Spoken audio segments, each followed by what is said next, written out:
Hello guys, இனிய பார்த்துருக்கிறது mister Sun city guys. இன்னைக்கான video என்ன அப்படின்னு பார்த்த உடனே உங்களுக்கு தெரிஞ்சிருக்கும். ஆமா கைஸ், இன்னைக்கு நம்ம வந்து டே ஃபுல்லா ஜொமேட்டோல ஃபுட்டு தான் டெலிவரி பண்ண போறோம். இந்த சேலஞ்சை ரொம்ப நாளா பண்ணணும்னு சொல்லிட்டு எனக்கு ஆசை. இவ்வளவு நாட்களா நம்ம ஜொமேட்டோல ஆர்டர் பண்ணியே சாப்பிட்டுட்டு இருக்கோம். ஒரு நாளாச்சும் ஒரு டெலிவரி பாய் மாதிரி நம்ம ஒர்க் பண்ணி பார்க்கணும் அப்படின்னு சொல்லிட்டு ரொம்ப நாளா நினைச்சிட்டே இருந்தேன். ஃபைனலி இன்னைக்கு வந்து அது நடக்க போகுது. ஸோ நம்மளும் வந்து ரெடி ஆயிட்டோம். அதான் நம்மளோட பேக் எல்லாம் ரெடி பண்ணிட்டு ஸோ நம்ம என்னுடைய ஐடியை யூஸ் பண்ணி நான் வந்து லாகின் பண்ணி இப்போ ஜொமேட்டோல ஒரு எம்ப்ளாயா ஜாயின் பண்ணியிருக்கேன். ஸோ இன்னைக்கு டே ஃபுல்லாக நம்ம ஜொமேட்டோவில் ஆர்டர்ஸ் எடுத்து நம்ம ஃபுட் வந்து டெலிவரி பண்ணி மணி ஏர்ன் பண்ண போகிறோம். டேயோட எண்டில் நம்ம எவ்வளோ ஏர்ன் பண்ணியிருக்கோம் அப்படின்றத கண்டிப்பாக நான் உங்கள்கிட்ட சொல்லுவேன். ஸோ கைஸ், இன்னைக்கான நம்மளுடைய challenge. So one day CM மாதிரி இன்னைக்கு ஒன் டே ஃபுல்லாக ஃபுட் டெலிவரி பண்ண போகிறோம்.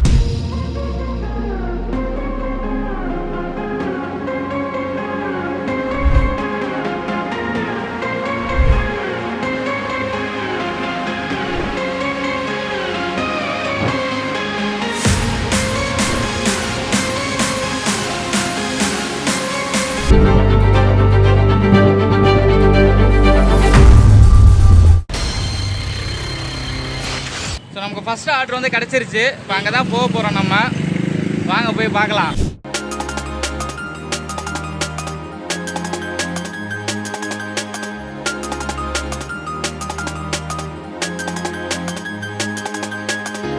கைஸ், நம்மளுடைய ஃபர்ஸ்ட் ஆர்டர் வந்து பிக்கப் பண்ணுறதுக்கான ஸோ கடைக்கு வந்தாச்சு. ஃப்ரைடு என் ரைஸ் அப்படின்ற இந்த ஷாப்புக்கு தான் வந்திருக்கோம். நம்மளுடைய ஃபர்ஸ்ட் ஆர்டரை இப்போ போயிட்டு வாங்கிட்டு வர போகிறோம். வாங்க, ஒரு மாதிரி நர்வஸாக இருக்குது. ஃபஸ்ட் டைம் இந்த ஃபுட் டெலிவரி ஜாப்பில் முதல்ல போயிட்டு நம்ம ஹோட்டலில் போயிட்டு பார்சல் வாங்க போகிறோம். நாங்கள் போய் பார்க்கலாம். ரைஸ், நம்மளோட ஃபஸ்ட் ஆர்டர் வந்து பிக்கப் பண்ணியாச்சு. ஃப்ரைட் ரைஸும் ஃப்ரெஞ்ச் ஃப்ரைஸும் நம்ம இப்போ போயிட்டு நம்ம கஸ்டமர்கிட்ட வந்து கொடுக்க போகிறோம். கமான் கைஸ், போகலாமா?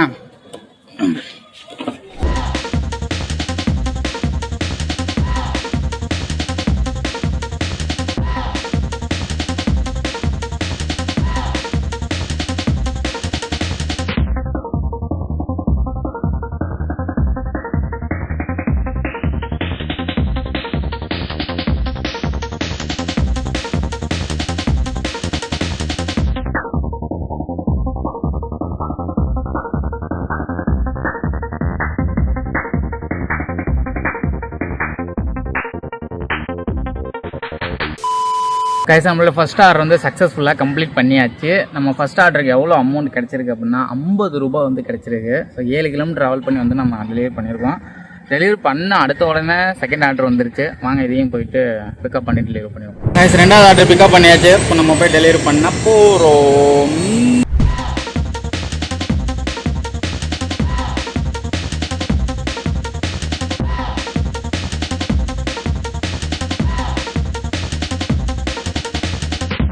கைஸ், நம்மளுடைய செகண்ட் ஆர்டர் டெலிவரி பண்ண சும்மா 14 கிலோமீட்டர் வந்தோம். சிட்டியை விட்டு அவுட்டரில் ஏதோ துபாய்க்குள்ளே வந்த மாதிரி இங்கே வேறு பில்டிங்லாம் அவ்வளோ பெருசாக இருக்குது. இதில் வந்து 20வது ஃப்ளாட்டுக்கு இப்போ நான் மேலே போய் இதை கொடுக்கணுமா? அதுதான் தெரியுது ஃபுட் டெலிவரி பாய்ஸோடைய நிலமை என்ன அப்படின்னு. இவ்வளோ பெரிய அப்பார்ட்மெண்ட்டில் ஃபஸ்ட் டைம் நான் ஏற போகிறேன். வேறு எல்லாம் 8 பில்டிங்கு. இதில் எங்கே நான் அட்ரஸை தேடி இந்த ஃபுட்டை நான் டெலிவரி பண்ண போகிறேன்னு எனக்கே தெரியலை. 20வது ஃப்ளோருக்கு நம்ம போயிட்டுருக்கோம். வேறு லெவலில் ஃபஸ்ட் டைம் 20 ஃப்ளோருக்கு மேலே போயிட்டுருக்கேன். இவ்வளோ பெரிய பில்டிங்கில் போகிற மாதிரியே தெரில. சர்ன்னு போயிட்டுருக்கு. 10, 11, 12 வேறு லெவல். பாருங்க, மொத்தம் இதில் 26 ஃப்ளோர் இருக்குது. நம்ம இப்போ போகிறது எங்கேப்பா போகிறோம்? 1 தான், 2 கிரவுண்ட் ஃப்ளோர் எதுன்னு தெரிலையே. 2-1 சல்லுன்னு போகுதுங்க. வேறு லெவலில் பாருங்க, 17, 18 போயிட்டு இருக்குது. கிரவுண்ட் ஃப்ளோர் ஜீனே காணும்.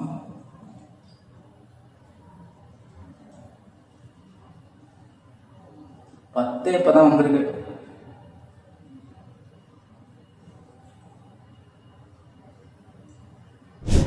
ஸோ கைஸ், எப்படியோ ஃபுட்டு வந்து டெலிவரி பண்ணி வச்சுங்க. ரெண்டாவது ஆர்டர் இவ்வளோ பெரிய ஆர்டராக இருக்குன்னு நான் சத்தியமாக எதிர்பார்க்கல. டிஸ்டன்ஸும் ரொம்ப லாங்கு, டெலிவரி பண்ணுற பில்டிங்கும் ரொம்ப லாங்கு. செம்மையாக இருக்குங்க இந்த இடமே. வேறு லெவலில் இப்படியே டெலிவரி பண்ணியாச்சு. அடுத்த ஆர்டர் நோக்கி போகலாம் வாங்க. கைஸ், நம்ம 4வது ஆர்டர் வந்து பிக்கப் பண்ணிட்டோம். இதை டெலிவரி பண்ண போகிற டிஸ்டன்ஸ் வந்து பார்த்தீங்கன்னா 12 கிலோமீட்டரு. ஒரே ஒரு மட்டன் நல்லி 12 கிலோமீட்டர் அங்கிட்டு ஆர்டர் பண்ணியிருக்காரு தலைவர். அதான் நம்ம டெலிவரி பண்ண போயிட்டு இருக்கோம். வரதெல்லாம் லாங் ஆர்டராக வருது.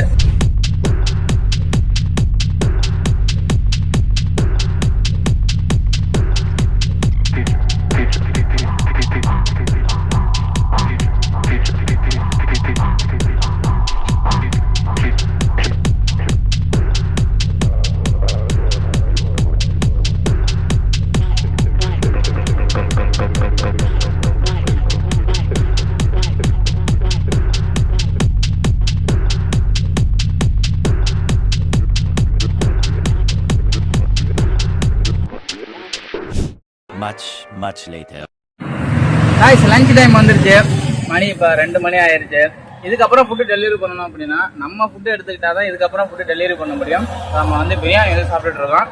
கரெக்டாக ஊரப்பாக்கம் லெஃப்ட் சைடில் பெட்ரோல் பங்கிட்ட இந்த பிரியாணி கடை இருக்குது. எனக்கு ரொம்ப பிடிக்கும் இந்த பிரியாணி கடை. ஸோ இந்த சைடு வந்தீங்கன்னா சாப்பிட்டு பாருங்கள். சாப்பிட்டுட்டு நம்ம அதுக்கப்புறம் ஃபுட் டெலிவரி ஒர்க்கை கண்டினியூ பண்ணலாம்.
Much later. ஸோ கைஸ் நம்மளுடைய 1 டே ஃபுட் டெலிவரி ஜாப்பை கம்ப்ளீட் பண்ணிவிட்டு நம்ம வீட்டுக்கு வந்தாச்சு. ஸோ இன்றைக்கி ஃபுல்லாக இந்த டெலிவரி ஜாப்பில் ஒர்க் பண்ணி என்னோட எக்ஸ்பீரியன்ஸ் இப்போ நான் உங்ககிட்ட கொஞ்சம் டீட்டெயிலாக சொல்கிறேன். ஸோ ஃபுல்லாக பாருங்கள். ஸோ இந்த டெலிவரி ஷாப் எனக்கு பர்சனலி ரொம்ப பிடிச்சிருந்துச்சி. அதுவும் ஃபர்ஸ்ட் டைம் ஸோ வந்து ஃபுட்டை வாங்கிட்டு போய் நம்ம கொடுக்குற அந்த ஒரு ஃபீல் வேறு லெவலில் இருந்துச்சு. எப்போ அடுத்தடுத்த ஆர்டர்ஸ் வரும் அப்படின்னு சொல்லிட்டு ரொம்ப எக்ஸைட்டிங்காகவும் ரொம்ப ஹாப்பியாக தான் இந்த டே ஃபுல்லாக இந்த ஒர்க் நான் பண்ணியிருக்கேன். ஆக்சுவலாக காலையில் அது வந்து ஒரு 11 மணிக்கு நம்ம கிட்ட ஸ்டார்ட் பண்ணோம். லேட்டாக தான் ஸ்டார்ட் பண்ணேன். இப்போ டைம் வந்து ஒரு 5 மணி. ஸோ இதோட கம்ப்ளீட் போதும் அப்படின்னு விட்டேன். ஆனால் இந்த ஆப்பில் வந்து பார்த்தீங்கன்னா இதுக்கப்புறம் 7 மணிக்கு அப்புறம் தான் ஸ்டார்ட் பண்ண முடியும் அப்படின்னு சொல்லிட்டு ஸ்லாட் வந்து அந்த கிக்ஸுங்கிறது காட்டுது. மேபி நியூ யூசர் அப்படின்றதுனால எனக்கு அந்த மாதிரி காட்டுதா அப்படின்ட்டு எனக்கு தெரில. ஸோ ஆல்ரெடி ஒர்க் பண்ணுறவங்க தெரிஞ்சிங்கன்னா கமெண்ட்ஸில் சொல்லுங்கள். அண்ட் ஃபுட்டு நம்ம எப்போ சாப்பிடுவோம், ஒரு நாளைக்கு 3 வேளை தான் சாப்பிடுவோம். அப்படிங்கிறப்போ அது மார்னிங், அப்புறம் மதியானம், அப்புறம் நைட்டு. ஸோ இதுதான் வந்து பார்த்தீங்கன்னா பீக் ஹவர்ஸ் அவங்க வச்சுருக்காங்க. ஸோ அந்த டைமிங்கில் தான் நம்ம சாப்பிட்ற நேரத்தில் அதிகமான ஆர்டர்ஸ் நமக்கு வந்து வருது. ஸோ மத்தியானம் ஒரு 2 ஆர்டர் வந்து டக்குன்னு வந்துச்சு. அந்த 2வது ஆர்டருக்கு பார்த்தீங்களா, அது வந்து சிட்டியை விட்டு அவுட்ரு 14 கிலோமீட்டர் நான் அங்கிட்டு போயிட்டேன். பட் திருப்பி எனக்கு ஆர்டர்ஸே வரல. ஸோ அங்கேயே எனக்கு கிட்டத்தட்ட 1 மணி நேரம் வெயிட் பண்ணி அதுக்கப்புறம் இந்த ஆப்பில் வந்து காட்டுது. ஸோ ஆர்டர்ஸ் உங்களுக்கு வேணும்னா நியர்பை ரெஸ்டாரண்ட் போங்க அப்படின்னா அங்கேருந்து நான் வந்து ஒரு 7-8 கிலோமீட்டர் பக்கத்தில் வந்து அதுக்கப்புறம் வெயிட் பண்ணி அப்புறம் 3வது ஆர்டர் எடுத்தேன். ஸோ வந்த ஆர்டர்ஸ் எல்லாமே லாங்கு. எனக்கு தான் அப்படி வந்துச்சா இல்லை யூஸ்வலாக அப்படி தான் வருமானு எனக்கு தெரில. ஒரே ஒரு ஆர்டர் மட்டும்தான் பக்கத்தில் வந்துச்சு, ஒரு 5 கிலோமீட்டருக்குள்ளே. மற்ற எல்லாமே 5 தாண்டி தான் இருந்துச்சு. ஸோ இந்த 5 ஆர்டர் டெலிவரி பண்ணுறது எனக்கு இன்னும் நாள் போதும்னு ஆயிடுச்சு. ஸோ நீங்கள் ஒரு சொமேட்டோ டெலிவரி பார்ட்னராக இருந்தீங்க இந்த வீடியோ பார்க்குறவங்க, நீங்கள் ஒரு நாளைக்கு எத்தனை ஆர்டர்ஸ் கம்ப்ளீட் பண்ணுறீங்க, எவ்வளோ ஏர்ன் பண்ணுறீங்கன்னு கமெண்ட்ஸில் சொல்லுங்கள். நான் இன்றைக்கி எவ்வளோ ஏர்ன் பண்ணியிருக்கேன்னா வெறும் 400 ரூபா தான் வந்து ஏர்ன் பண்ணியிருக்கேன். இந்த 5 ஆர்டருக்கு கிடைச்சது இதுதான். ஸோ இதுக்கான கரெக்டான கேஷ் அப்படின்றது எனக்கு தெரில. ஸோ கமெண்ட்ஸில் நீங்கள் ஒர்க் பண்ணுற யாராக இருந்தால் ஸோ தெரியப்படுத்துங்க. ஸோ இன்றைக்கி நான் ஃபுல்லாக டெலிவரி பண்ணதில் எனக்கு இருக்கிற ஒரே ஒரு நெகட்டிவ் என்ன அப்படின்னா, ஒரு சில அப்பார்ட்மெண்ட்ஸில் கேட்லேயே வந்து பைக்கை நிப்பாட்டிட்டு நம்ம பார்சல் எடுத்து நடந்து உள்ளே போய் நம்ம மேலே ஏறி கொடுக்குற மாதிரி இருக்குது. ஆக்சுவலாக அந்த 2வது அப்பார்ட்மெண்ட்டில் அப்படி தான் நடந்துச்சு. ஒரு சில அப்பார்ட்மெண்ட்ஸில் பைக் எடுத்துகிட்டு உள்ளே போகலாம். பட் அந்த அப்பார்ட்மெண்ட்ஸில் பைக் எடுத்துகிட்டு உள்ளே போயிட்டு நம்மளால் கொடுக்க முடியும். பட் ஆனால் அவங்க கேட்லேயே நிற்க வச்சு நடந்து போக சொல்கிறாங்க. மேபி செக்யூரிட்டி ரீசனாக கூட இருக்கலாம், I don't know. So anyway இந்த 1 டே ஃபுல்லாக எனக்கு இது வந்து செம ஹாப்பியாக ஒண்டர்ஃபுல்லாக வந்து இருந்துச்சு. ஸோ நீங்களும் தாராளமாக டைம் கிடச்சிச்சின்னா ஃபுட் டெலிவரி பண்ணி மணி ஏர்ன் பண்ணலாம். ஸோ நல்ல ஒரு கோல்டன் ஆப்பர்ச்சுனிட்டி. எனிவே கைஸ், நாளைக்கு இந்த மாதிரி இன்னொரு இன்ட்ரெஸ்டிங்கான சேலஞ்சிங் வீடியோவில் உங்களை நான் மீண்டும் பார்க்குறேன். அப்படியே நம்ம சேனலில் லைக்கு ஷேர் இதெல்லாம் பண்ணி விட்ருங்க. நீங்கள் சப்ஸ்கிரைபே பண்ண வேண்டாம், வீடியோ மட்டும் உங்கள் ஃப்ரெண்ட்ஸ்க்குலாம் ஷேர் பண்ணுங்கள். இந்த மாதிரி நாளைக்கு இன்னொரு இன்ட்ரெஸ்டிங் சேலஞ்சில் பார்க்கலாம். பாய் ஃப்ரம் மிஸ்டர் சென்சிட்டி. Love you all guys. Tata bye. See you.